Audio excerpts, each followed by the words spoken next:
Hello everyone, welcome back to our channel Arunodayam's biology.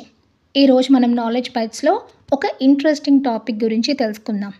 ఒకసారి flash back వెళ్దాం. మనం స్కూల్లో చదువుకుంటున్న రోజులు. పెద్దయ్యాక నువ్వేమవ్వాలనుకుంటున్నావు అని టీచర్స్ అడిగే కామన్ క్వశ్చన్కి రొటీన్గా మనం ఏం చెప్పుంటాం? ఐఏఎస్, ఐపీఎస్, డాక్టర్, ఇంజనీర్ కదా. ఇంకో స్పెషల్ ఆన్సర్ కూడా ఉంది, అదే సైంటిస్ట్ అవుతా అని. మీలో ఎంతమంది టీచర్ అడిగినప్పుడు సైంటిస్ట్ అవుతా అని చెప్పారు? కామెంట్స్లో తెలియచేయండి.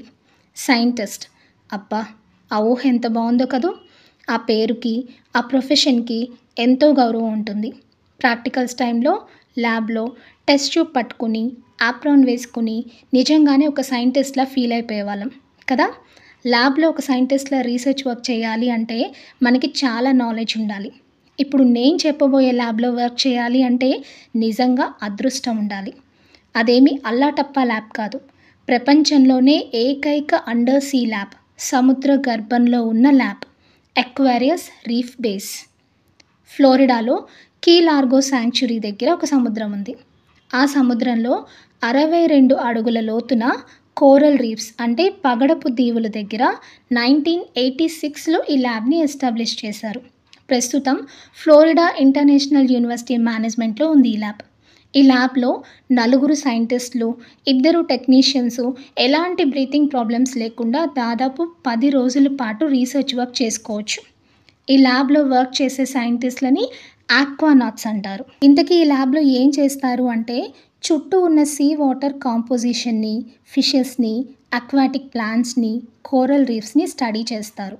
అందుకు కావాల్సిన research materials, computers, data signals అన్నీ ల్యాబ్లోనే ఉంటాయి. ఈ ల్యాబ్లో మొత్తం 3 కంపార్ట్మెంట్స్ ఉంటాయి. ఫస్ట్ కంపార్ట్మెంట్ని వెట్ పోర్చ్ అంటారు.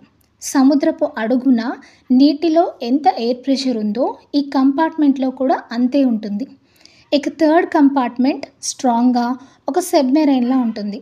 సముద్రం బయట ల్యాండ్ మీద ఎంత ఎయిర్ ప్రెషర్ అయితే ఉంటుందో అంతే ఈ కంపార్ట్మెంట్లో మెయింటైన్ అవుతుంది.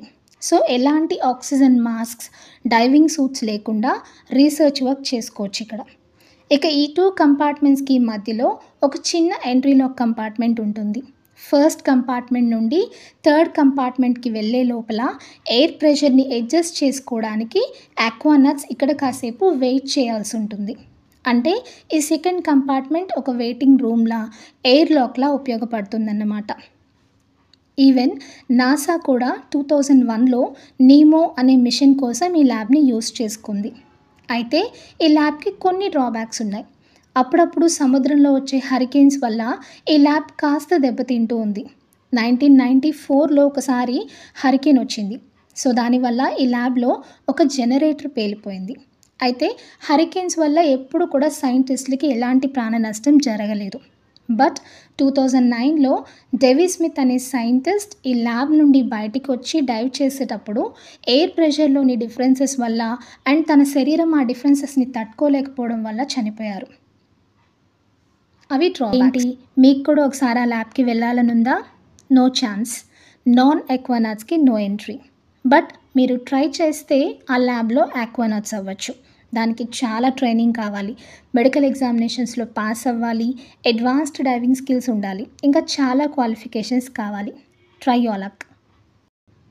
ఇది ఈరోజు మన knowledge bites topic, under sea lab, Aquarius reef base.